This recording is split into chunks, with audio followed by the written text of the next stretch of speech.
haddaba daawadayaal waxaynu odhan karnaa maayarka magaalada Gabiley waxa uu muddadii uu joogay uu ka hirgeliyay waxaanay qaban maayaradii ka horreeyay isagu waxaan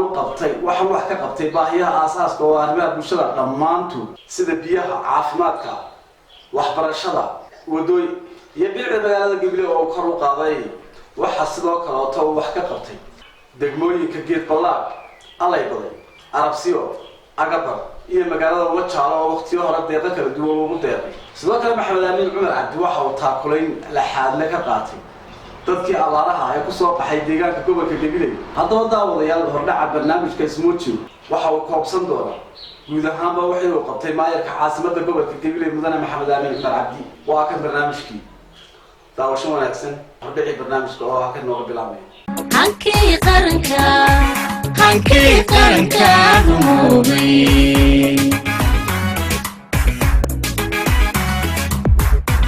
saqday midhaha hoobanta hawstay ilaaca cirka ku hooray ilaaca cirka ku hooray hankii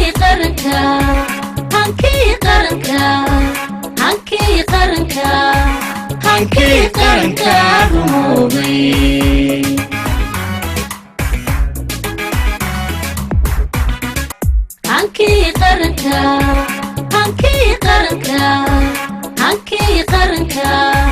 hankii qaranka rumoobay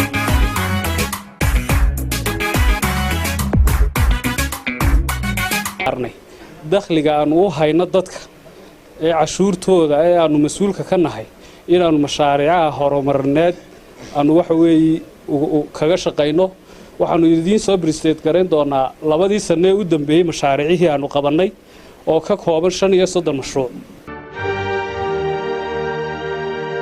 oo isugu jira wadooyin saldhigyo iskuulo sariibado waxyaalo kala duwan dhammaantood 35 kaaba waxaanu ka hirgelinay dakhligii dawladda hoose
maadaama garoonka hore uu ku yaalo meel ciriiriya oo aan suuro gelin in la balaadhiyo isla markaana sida uu sameysay aanahay sidii standardka ahayd waxaanu aragti iyo dood kadib isla garan inaan garoon cusub oo labaad oo magaaladu yaalato la sameeyo marka garoonka balaadhan ee dhismihiisa arkasaan ay ku dartaba qiimaha hadda garoonku uu ku kacay waxa weeye lacag $320,000 roogiina la dhigo garoon casri oo cusub uu noqdo garoomada dalka ee roogaga la dhigay wuxuu kaga duwan yahay garoonkiina waa cusub yahay roogiina waa la dhigay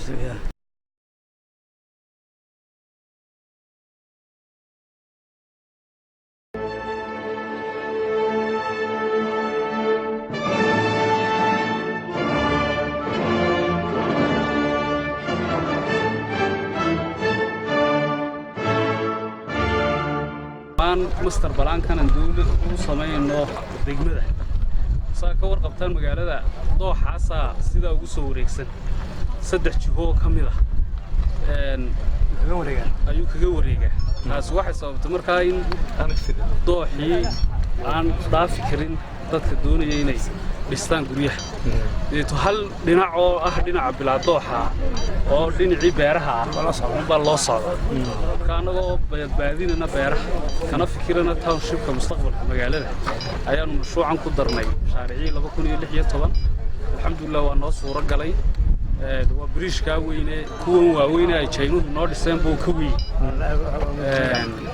waxaan rajaynayaa insha allah mustaqbalka magaalada inuu wax badan ka bedeli doono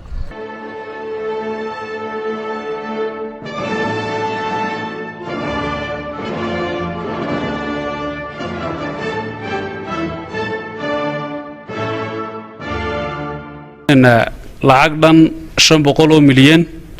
oo Soomaaliland shilin ah lacagtaasi oo ah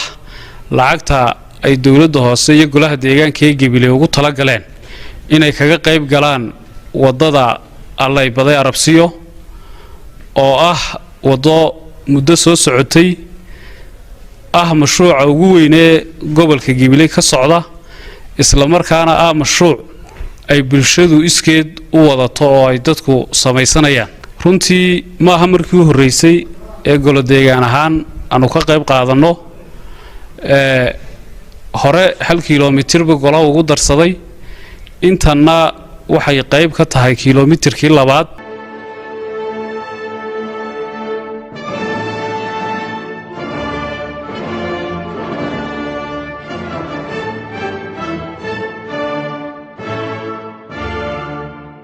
nololooda adag ka keentay barigii ee u soo hayaamay goboladan galbeedka khaasatan gobolkan Gabiley sidii loo gacan si lahaa baaq baan u diranaa dhammaan shacabweynaha gobolka Gabiley inay dadkaas soo dhaweeyaan dajiyaan runtii waxa weey xaalad nololeed baa keentay oo maanta aad arkaysaan heerka halka ka taagan tahay oo aad iyo aad u adag sidii laynagu yaqaanay gobol ahaan iyo gobonnimadaynu lahayn awalba gobolka Gabiley markay sidan oo kala xaalad u yimaadaan dadka waa la soo dhaweyn jiray sidii si leeyahay soo dhaweeysan dadkaasi runtii cuqaasha iyo waxgaradka kale iyo gudidii gurmadka abaaraha gobolka intuba wacyigelin bay u bixi doonaan tuulooyinka oo ay ku wacyigelinayaan inay dadkeena masaakiinta waxa weey noloshu wado la soo dhaweeyo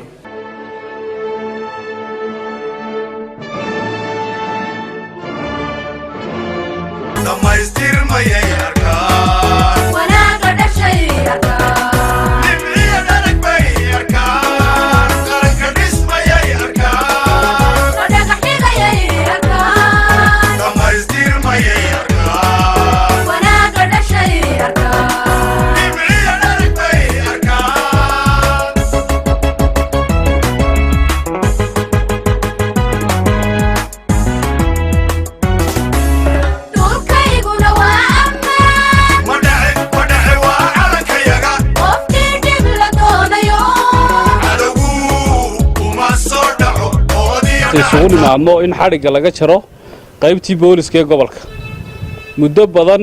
ayaa runtii booliska heer gobol ay kira ku jireen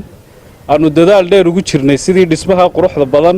ee loogu adeegayo booliska gobolka loo hirgelin lahaa dadaal dheer kadib maanta Ilaahay subxaanahu wa ta'aala ay noo suuro geliyay in si rasmi ah xariga looga jaro qaybtii oo la dhisay oo quruxda runtii leh waxaan jeclahay inaan aad iyo aad ugu mahad celino xukuumadda oo garwadeenka ka yahay mudane Muuse Biixi Cabdi madaxweynaha qaranka Soomaaliland oo runtii qaybtan hirgeliyay fadhisna xaafadda New Gabiley oo aan ugu talagalnay inuu xoojiyo saldhigii hore ee ay degmadu yeelan jirtay waxaanu soo marnay xaruntii dabdamiska oo iyaduna gabagaba ku dhow labaduba waxay ka mid ahaayeen mashaariicii 2018 ay dawladda hoose fulisay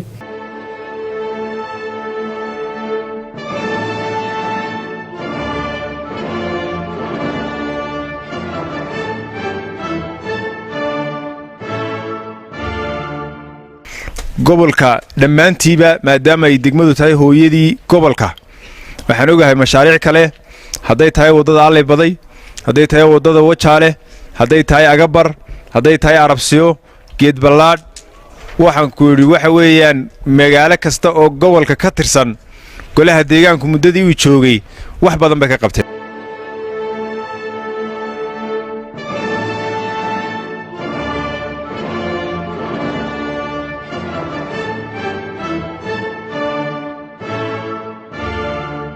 saldhiggii geed ballaadh weeyi degmada geed ballaadh oo ka mida mashaariicaha golaha deegaanku 2018 fulinayeen 3 mashruuc baanu maanta soo furnay.